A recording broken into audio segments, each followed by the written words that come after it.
जय हिंद साथियों, आप सभी का आपके अपने परिवार आसमा सिविल एकेडमी में मैं इशार अहमद आप सभी का इस डेली करंट अफेयर्स के सेशन में पुरजोर स्वागत करता हूं, हार्दिक अभिनंदन करता हूं।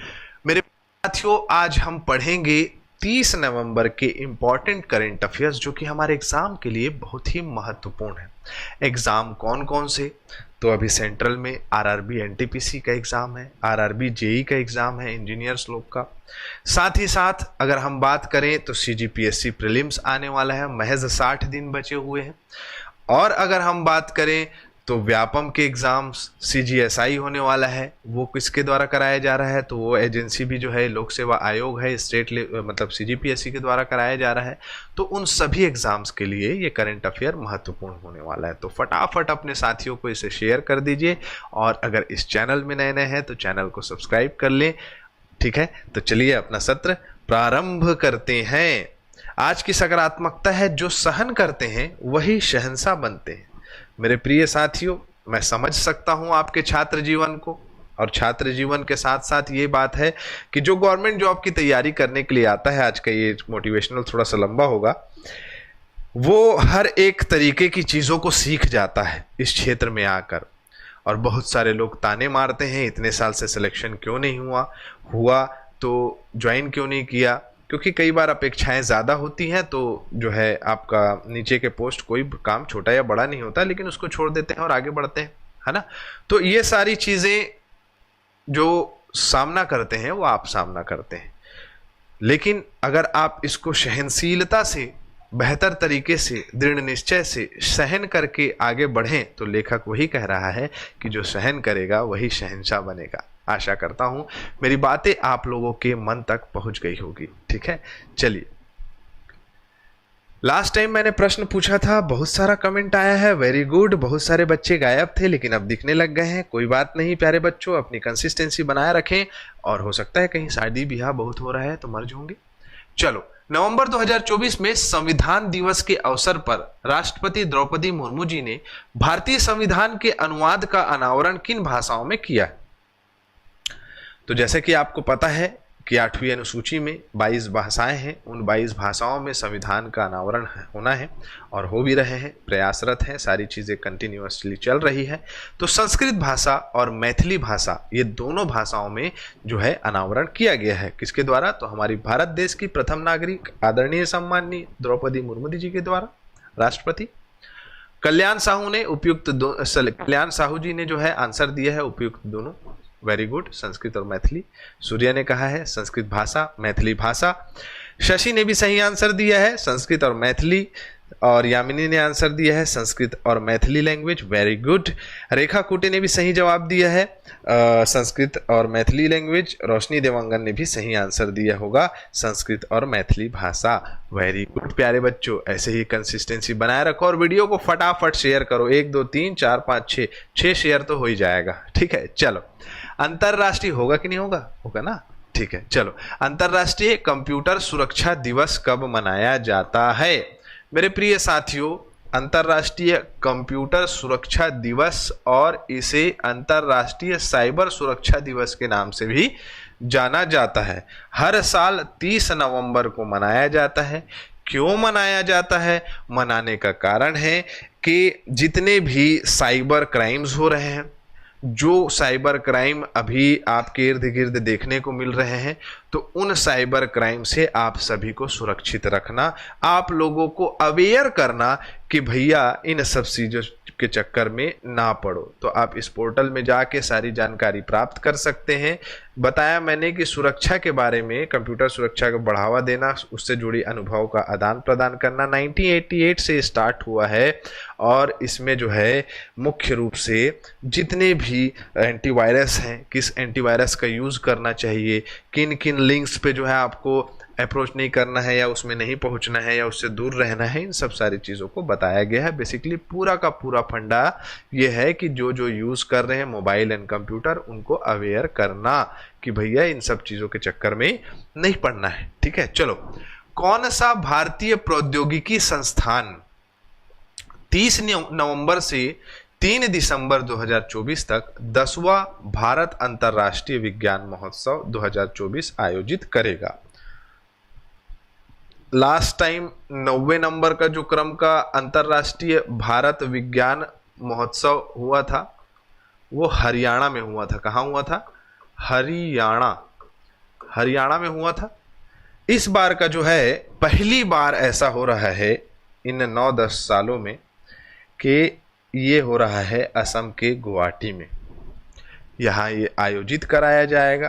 किन संस्था के द्वारा इसे आयोजित कराया जाता है? तो आयोजक है केंद्रीय विज्ञान एवं प्रौद्योगिकी मंत्रालय, पृथ्वी विज्ञान मंत्रालय द्वारा विज्ञान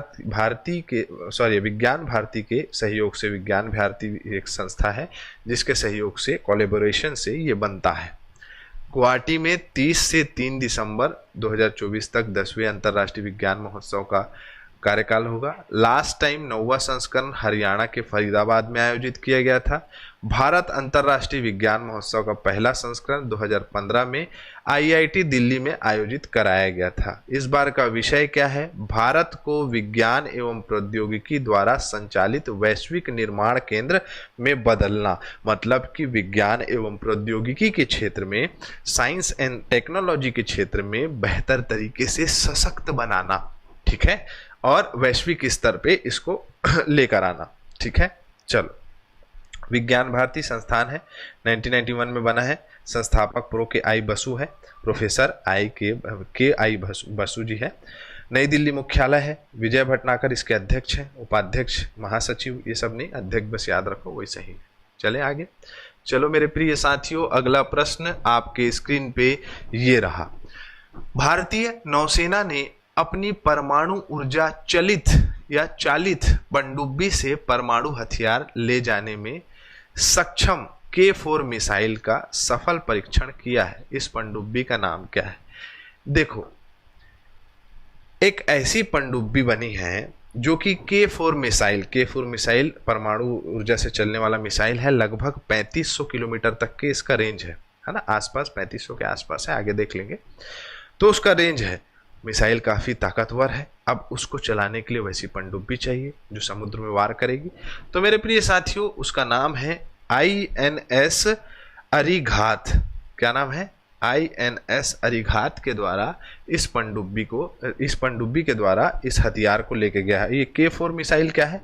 लास्ट टाइम मैंने बताया था कि बहुत सशक्त मिसाइल है। लगभग 3500 किलोमीटर के आसपास इसकी मारक दूरी होती है। तो हमारा INS अरिघात जो है इसको ले जाने में सक्षम हुआ। रक्षा अनुसंधान विकास संगठन के द्वारा, DRDO के द्वारा इसे बनाया गया है। 1958 में DRDO का क्या हुआ था? तो गठन हुआ था। नई दिल्ली में मुख्यालय है। शक्ति का उद्गम विज्ञान में है। जिम्मेदार मंत्री राजनाथ सिंह, रक्षा मंत्री। अध्यक्ष हैं समीर V कामत। ठीक है, इतना ही याद रखें, ज्यादा बेहतर है। ठीक है, चलो अगला प्रश्न आपके स्क्रीन पे ये रहा। 12वां अंतरराष्ट्रीय पर्यटन मार्ट किस राष्ट्रीय उद्यान में आयोजित किया गया है? ये याद रखना है कि अधिकतर ये अंतरराष्ट्रीय पर्यटन मार्ट जो है वो कहाँ होता है? तो पूर्वोत्तर राज्यों में होता है। उन पूर्वोत्तर राज्यों में किस राष्ट्रीय उद्यान में किया गया है? तो कांगेर घाटी नहीं, काजीरंगा राष्ट्रीय उद्यान। का से याद आ गया था ना, कांगेर घाटी राष्ट्रीय उद्यान कहाँ है? बताओ, चलो आंसर दो। काजीरंगा राष्ट्रीय उद्यान में ये आयोजित कराया गया है। इस काजीरंगा राष्ट्रीय उद्यान का याद रखना है कि यहाँ एक सींग वाला गेंडा जानते हो ना, गेंडा, ठीक है, मेरा दोस्त भी है एक, ठीक है। तो एक सींग वाला गेंडा जो है वो प्रसिद्ध है यहाँ काजीरंगा नेशनल पार्क में। 12वां अंतरराष्ट्रीय पर्यटन मार्ट जो है 26 से 29 नवंबर तक आयोजित कराया गया। यूनेस्को के विश्व विरासत सूची में शामिल है काजीरंगा नेशनल पार्क। ठीक है, उसके बारे में पढ़ेंगे। लेकिन ये क्यों कराया जाता है? मन में सवाल आना चाहिए, छात्र जीवन है। मन में सवाल नहीं आया मतलब कि कहीं ना कहीं क्या है, छात्र जीवन नहीं है, समझने योग्य। ठीक है, तो मेरे प्रिय साथियों, यहाँ आप लाइन बार से देख सकते हैं। क्षेत्र में पर्यटन की क्षमता को उजागर करना, क्षेत्रीय जितने भी उत्पादक हैं, आसपास के लोग जो क्राफ्टिंग एंड छोटी छोटी वस्तुओं का निर्माण करते हैं, उन वस्तुओं को किस प्रकार से बेचा जा सके, वहाँ पर रोजगार पैदा करना, वहाँ के क्षेत्रों में पर्यटन अगर बढ़ेगा तो उस क्षेत्र में जो है रोजगार पैदा होगा। इन सभी चीज़ों को क्या करना, प्लेटफॉर्म देना, ये मुख्य उद्देश्य है। सबसे पहला 2013 में केंद्रीय पर्यटन मंत्रालय के द्वारा इसे आयोजित कराया गया था। अधिकतर जो है जो मोस्टली देखा गया है कि असम, मेघालय, नागालैंड, त्रिपुरा, अरुणाचल प्रदेश, मिजोरम, सिक्किम में बारी बारी से आयोजित किया जाता है। 11वां संस्करण जो है वो शिलोंग, मेघालय में आयोजित कराया गया था। यही पर्यटन मार्ट, अंतर्राष्ट्रीय पर्यटन मार्ट। काजीरंगा नेशनल पार्क से प्रश्न को पूछेगा, ये चीज आपको पता होना चाहिए और अधिकतर पूछता है। काजीरंगा नेशनल पार्क की स्थापना 1908 में हुई थी, असम राज्य में है। 1974 में इसे राष्ट्रीय उद्यान घोषित किया गया था। 85 में यूनेस्को की विश्व विरासत सूची में स्थान मिला। 2006 में टाइगर रिजर्व घोषित किया गया है। 430 वर्ग किलोमीटर के आसपास है। एक सींग वाले गेंडे की सबसे ज़्यादा तादाद दुनिया भर में यहीं पाई जाती है, यहीं मिलती है। कहाँ? तो काजीरंगा नेशनल पार्क में। ठीक है, चलें आगे। चलो, बेसिक एनिमल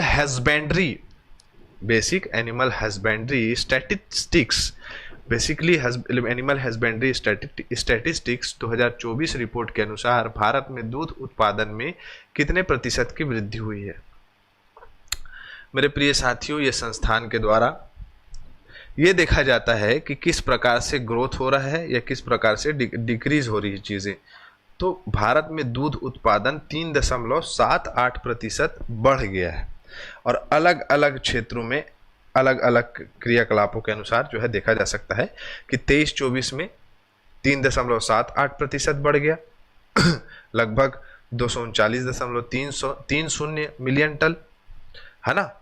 अगर हम बात करें कि भारत देश के सबसे बड़े दूध उत्पादक राज्य कौन कौन से हैं, सबसे ज़्यादा किस राज्य में दूध उत्पादन होता है, तो उत्तर प्रदेश है, राजस्थान है, मध्य प्रदेश, गुजरात, महाराष्ट्र, ये पूरे सभी राज्य मिलके ये जितने लिखाए हैं 54% जो है अकेला दूध उत्पादन करते हैं। ऐसे में अगर प्रति व्यक्ति दूध की अगर हम बात करें तो 471 ग्राम प्रतिदिन लोगों को क्या मिल रहा है? दूध मिल रहा है।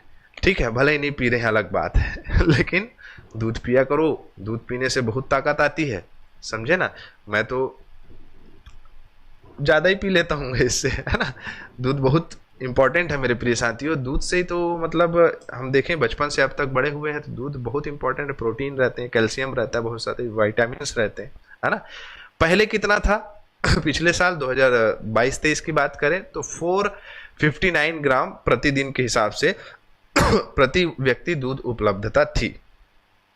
दूध उत्पादन में वृद्धि देखें तो विदेशी या जो आपका संकर नस्ल की गायों में 8% की वृद्धि हुई, स्वदेशी गायों से 44.76% वृद्धि हुई भैया। भैंस से कम हो गया, 16% कमी आई है। फैट रहता है इसमें, उसको भी पी सकते हो, थोड़ा सा कमजोर बच्चा होगा या कमजोर तो उसको भैंस का दूध ही पीना चाहिए। अंडा मांस उत्पादन में देखें 23-24 में 3.17% बढ़ गया है ना। 142.77 मिलियन अंडे जो है उत्पादित हो रहे हैं। मांस में 4.9% वृद्धि हुई है, 10.25 मिलियन टन तक पहुंच गया है। तो ये सभी क्षेत्रों में भारत बहुत ही ज़्यादा तरक्की कर रहा है। लेकिन पर भी से भूखमरी कहाँ से आ रहा है मेरे को समझ में नहीं आ रहा है। ठीक है, वो इसलिए क्योंकि कहा जा सकता है अनएम्प्लॉयमेंट रेशियो ज़्यादा है, तो जिसको पास मिल रहा है उसके पास तो मिल रहा है, लेकिन कोई बाय करने वाला जो व्यक्ति है वो उसकी संख्या कम है, वो सोच समझ के खा रहा है बेटा भाजी दाल भात, है ना। चलो, भारतीय तटरक्षक बल ने नवंबर 2024 को कोच्चि केरल में अपने 2 दिवसीय राष्ट्रीय समुद्री खोज और बचाव अभ्यास और कार्यशाला का कौन सा संस्करण आयोजित किया है? बाप रे, इतना बड़ा प्रश्न। कुछ नहीं, भारतीय तटरक्षक के द्वारा 11वां संस्करण चालू किया गया है। ये क्यों किया गया है? इसका नाम देख लो, क्या है? सारेक्स 24 सर्च एंड क्या लिखा है? रिकॉनेसेंस एक्सरसाइज, इसका नाम है सारेक्स, है ना। तो ये सारेक्स जो है मेरे प्रिय साथियों, जो तटरक्षक क्षेत्र है, भारतीय प्रायद्वीप के एरिया जितने हैं जहाँ से समुद्र तट पास होता है, उन सभी क्षेत्र में सुरक्षा मतलब प्रोटेक्शन कि बाहरी आदमी जो है आयात निर्यात में सही तरीके से आयात निर्यात करे, कोई स्मगलिंग तो नहीं हो रही है, इन सभी चीज़ों का जो है प्रॉपर देखरेख किया जा रहा है कि नहीं किया जा रहा है, और अगर गलत हो रहा है तो किस प्रकार से उस गलती को दूर की जा सकती है, ये सब सारी चीज़ों को वहाँ पर इस बैठक में काम किया जाएगा उस विषय में। और सुरक्षा मतलब कोई गड़बड़ी हो गई या किसी प्रकार का कोई हादसा हो गया या कोई मान के चलो हैरिकेन आ गया या तूफान आ गया है ना, तो उन सभी चीज़ों से जो है आपका बचाव के लिए ये आयोजन किया गया है ना। 11वां संस्करण था इसका। भारतीय तटरक्षक बल 18 अगस्त 1978 में इसकी स्थापना हुई है। तटरक्षक अधिनियम 1978 के तहत नई दिल्ली मुख्यालय है। डीजी परमेश शिवमणि इसके महानिदेशक है, रक्षा मंत्रालय के अंतर्गत आता है। ठीक है, चलो फिर से सेना आ गई। भारतीय सेना के एकलव्य नाम से एक ऑनलाइन लर्निंग प्लेटफॉर्म का शुभारंभ किसने किया है? देखो, भारतीय सेना के लिए basically Eklavya e learning platform आया है। इसमें सब पढ़ेंगे, जितने भी आपके सैनिक हैं जो सैनिक बनना चाहते हैं उनको प्रॉपर इस पोर्टल का क्या दिया जाएगा, प्लेटफॉर्म का एक्सेस दिया जाएगा। तो जनरल उपेंद्र द्विवेदी है ना, इनके द्वारा जो है आपका इसका शुभारंभ किया गया है। उपेंद्र द्विवेदी जी सेना प्रमुख है ना।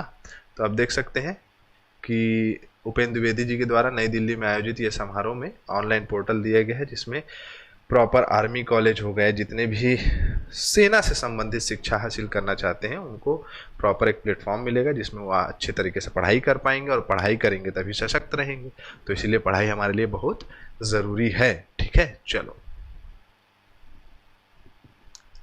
रिवीजन कर लेते हैं। निम्नलिखित में से किस भारतीय परिषद को 2024 OPCW द हेग पुरस्कार सम्मानित किया? भारतीय रासायनिक परिषद। ऋषभ पंत सबसे महंगे खिलाड़ी IPL के।